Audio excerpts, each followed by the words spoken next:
Hello दोस्तों, स्वागत है आप सभी का हमारे channel Jaswal sir study point में।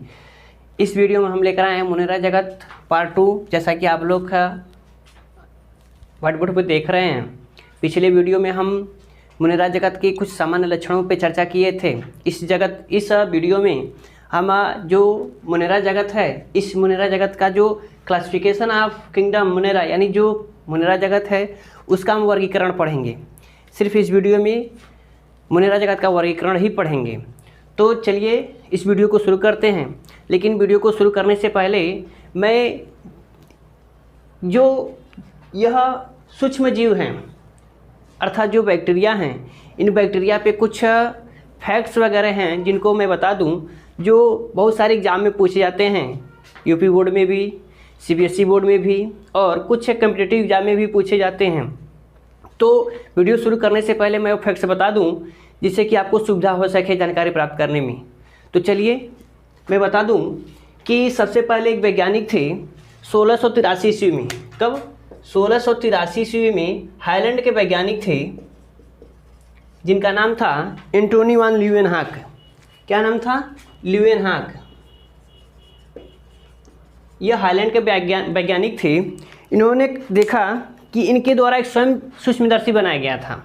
तो उस सूक्ष्मदर्शी द्वारा इन्होंने जल और जो लार था और दांत के खुरचे मैल, उनको सूक्ष्मदर्शी के द्वारा देखा। तो उसमें इन्होंने पाया कि उसमें बहुत सारे सूक्ष्म जीव थे। जब उन्होंने इसमें देखा इसमें बहुत सारे सूक्ष्म जीव हैं। इन सूक्ष्म जीवों को इन्होंने देखा तो ये जो सूक्ष्म जीव थे वो कुछ और नहीं थे, वो जीवाणु ही थे। क्योंकि आप मुनेरा जगत पढ़ रहे हैं तो आपको पता होना चाहिए कि मुनेरा जगत में समस्त सूक्ष्म जीवों को ही रखा गया है और किसी को नहीं रखा गया है। तो इन्होंने देखा कि इसमें बहुत सारे सूक्ष्म जीव हैं। तो वो जो सूक्ष्म जीव थे वो सिर्फ जीवाणु ही थे। इसके बाद एक वैज्ञानिक आए जिनका नाम था लिनियस, 1758 ईस्वी में। कौन? 1758 ईस्वी में एक लिनियस वैज्ञानिक आए। उन्होंने इन समस्त सूक्ष्म जीवों को वंश में रखा। किस में रखा? वंश में रखा। इसके बाद एक वैज्ञानिक आए जिनका नाम था एरनबर्ग।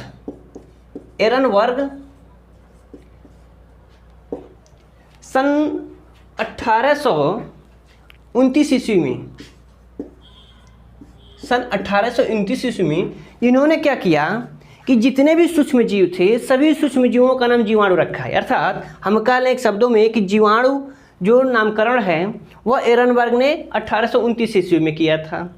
इसके बाद से अगर हम कुछ फैक्ट्स की बात करें तो 1865 ईस्वी में एक वैज्ञानिक थे लुई पाश्चर। कौन? Louis Pasteur. इन्होंने अपना एक सिद्धांत प्रस्तुत किया था जिसका नाम था रोगों की उत्पत्ति रोगाणुओं द्वारा सिद्धांत। इन्होंने अपना एक सिद्धांत दिया था जिसका नाम था रोगों द्वारा या रोगों की उत्पत्ति रोगाणुओं द्वारा। इसमें इन्होंने यह देखा था कि एक किण्वन विधि पे काम किया। इसमें देखा कि जितने भी रोग उत्पन्न करने वाले हैं यानी जो रोग उत्पन्न होते हैं उनके कारक जो हैं यह सूक्ष्म जीव ही होते हैं। तो इसके बाद से हम अगले फैक्ट की बात करते हैं। तो 1843 ईस्वी में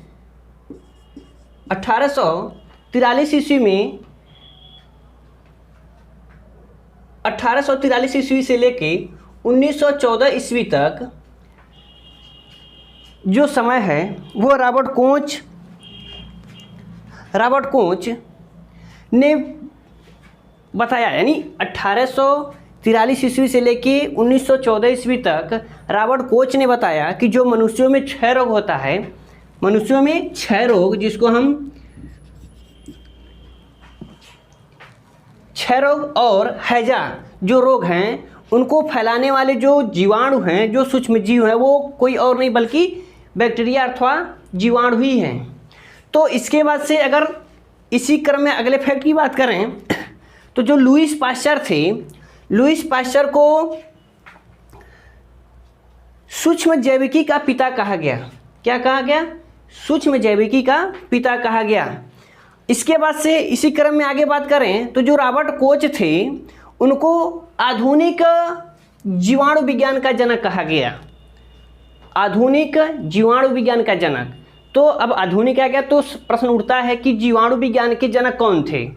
तो जीवाणु विज्ञान के जनक जो हैं वो ल्यूवेनहाग को माना गया है। जो ल्यूवेनहाग थे, जो हाईलैंड के वैज्ञानिक थे, इनको जीवाणु विज्ञान का जनक माना गया है। तो अगर इन सूक्ष्म जीवों के संबंध में एक बात किया जाए तो एक जो सन है 1885 से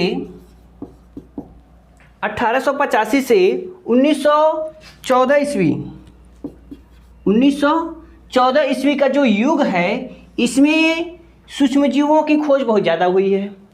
तो इन सन के बीच में जो सूक्ष्म जीवों की खोज हुई है, इसके तहत इस युग को, इस सन के जो समय है, इस समय को एक सूक्ष्म जीवों का स्वर्ण युग कहा गया है।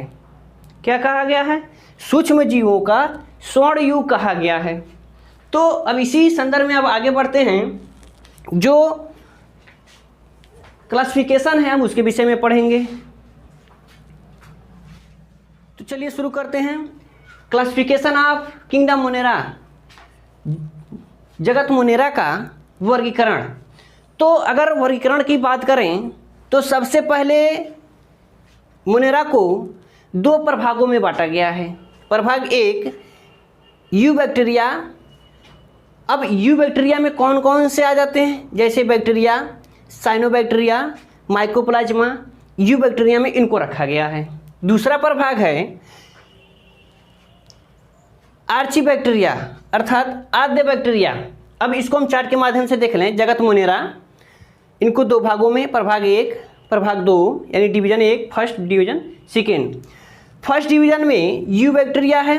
अब यू बैक्टीरिया जो है इसको 3 भागों में बांटा गया है। पहला वास्तविक जीवाणु या जिन्हें हम जीवाणु कहते हैं, दूसरा साइनोबैक्टीरिया या नील हरित शैवाल, तीसरा है माइकोप्लाज्मा, और जो दूसरा है प्रभाग 2 अर्थात डिवीजन सेकेंड, इसमें आद्य बैक्टीरिया को रखा गया है।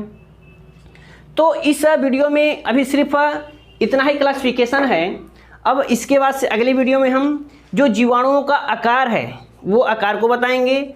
उसके बाद से जीवाणु जनन कैसे करते हैं, तो उसके संदर्भ में हम जानकारी प्रदान करेंगे। बने रहिए हमारे वीडियो में। अगर अभी तक आप हमारे चैनल पर नए हैं तो चैनल को सब्सक्राइब कर दीजिए और बेल आइकन को दबा दीजिए, जिससे कि हमारी वीडियो आप तक सबसे पहले पहुंच सके। जय हिंद, वंदे मातरम।